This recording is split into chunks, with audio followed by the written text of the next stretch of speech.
bumili nga ako nito. Kararating lang yan. Ay, unbox ko sana kailang wala na. Buksa ko na eh. So, ito ay dumpling shaper. Mura lang to. Para 33 pesos ko lang to nabili. So, siopaw ban. Tapos lalagay mo dyan sa gitna para magka-shape siya. Eh, since bobo ko magmolde, kaya bumili ako nito. So, try natin kung effective nga ba. Meron nga akong nakitang tigti 10 pesos na itlog maalat sa palengke, kaya bumili na ako. Akalain mo yun, nakakagulat, may tigti 10 pesos pang itlog na pula.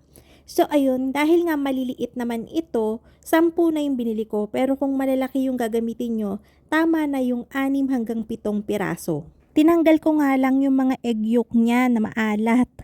Tapos ayun, yung mga puti niyan, inulam ko yan, huwag kayong mag-alala, nilagyan ko ng pipino, kamatis, sibuyas, yun na yung inulam ko. Pagkatapos nating matanggal yung mga egg yolk, dudurugin lang natin yan. Okay lang naman kahit hindi mapino, sasalain naman natin yan later. At yun na nga, gagawa na tayo ng salted custard natin. Dito, meron akong 2 pirasong egg yolk, lagyan natin yan ng 1/4 cup ng sugar, 1/4 teaspoon ng salt, 3 tablespoon ng cornstarch, and 1 cup ng milk. Pwedeng evaporated, pwedeng fresh milk. Tapos, haluin natin yan. Para mas magatas at mas malasa, maglalagay tayo dyan ng 130 grams ng Bear Brand powdered milk. Pwede rin naman ng skim milk, yung Milk Boy. Pagka katumbas nun, 1 cup yung ilalagay nyo. Siyempre, haluin natin yan. Tapos, ilalagay na natin yung dinurog natin kaninang salted egg. Ayan. Patay pa yung apoy nito ha. Huwag nyo pang buksan. Kapag ka nahalo na natin yan, again, kahit hindi nyo naman kadurugin yung egg yolk, kasi syempre buo-buo pa yan eh. Okay lang, basta lutuin lang natin to sa medium-low na apoy. Dire-diretso lang yung halo and eventually, lalapot yan.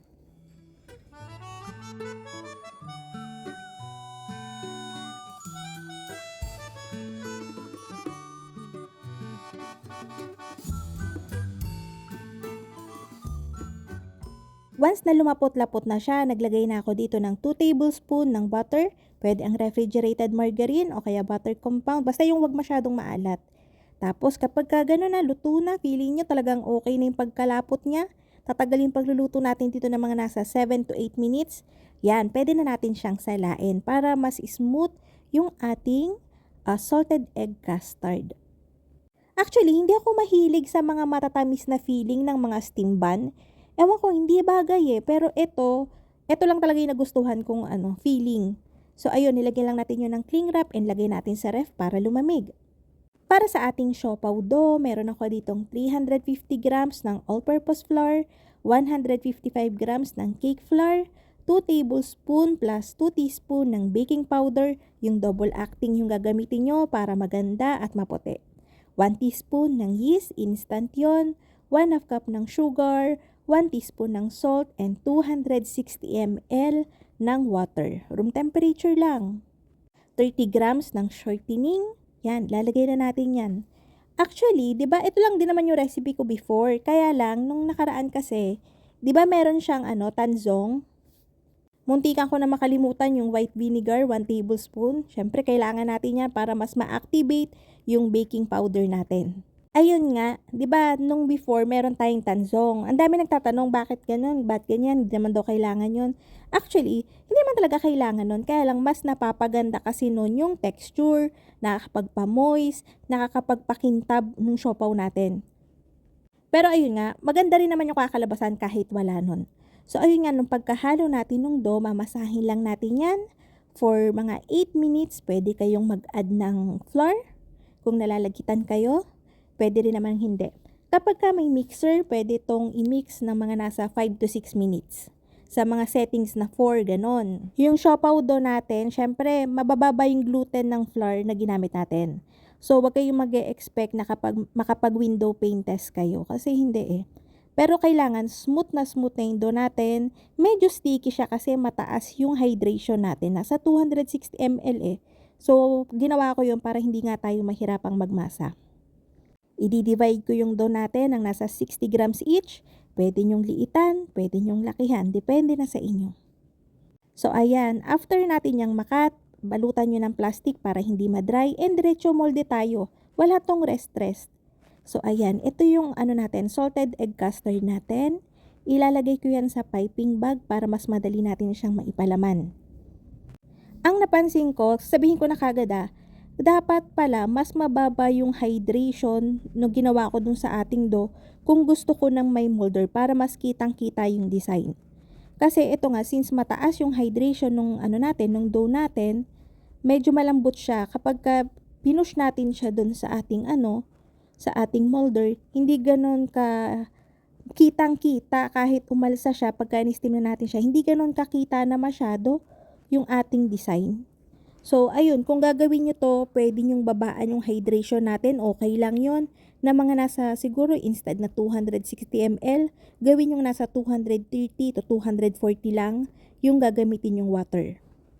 Pero okay lang Tignan mo, first time ko tong gamitin and maganda naman, kita naman siya Yan. Pinag-aaralan ko pa yung time na to kung paano siya gamitin. Naisip ko ito lang yung way, pero hindi pala, may iba pa.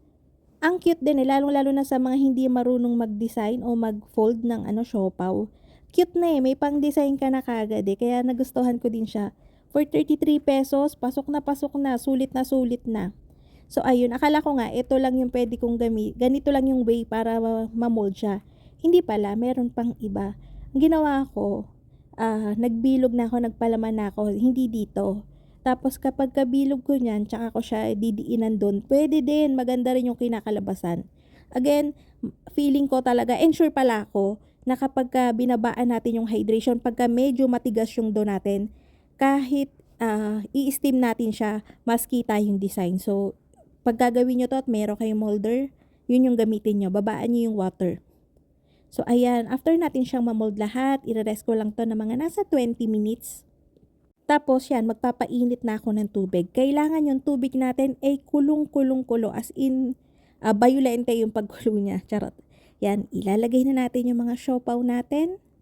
Tapos, i-steam lang natin to for 8 to 10 minutes sa malakas na apoy.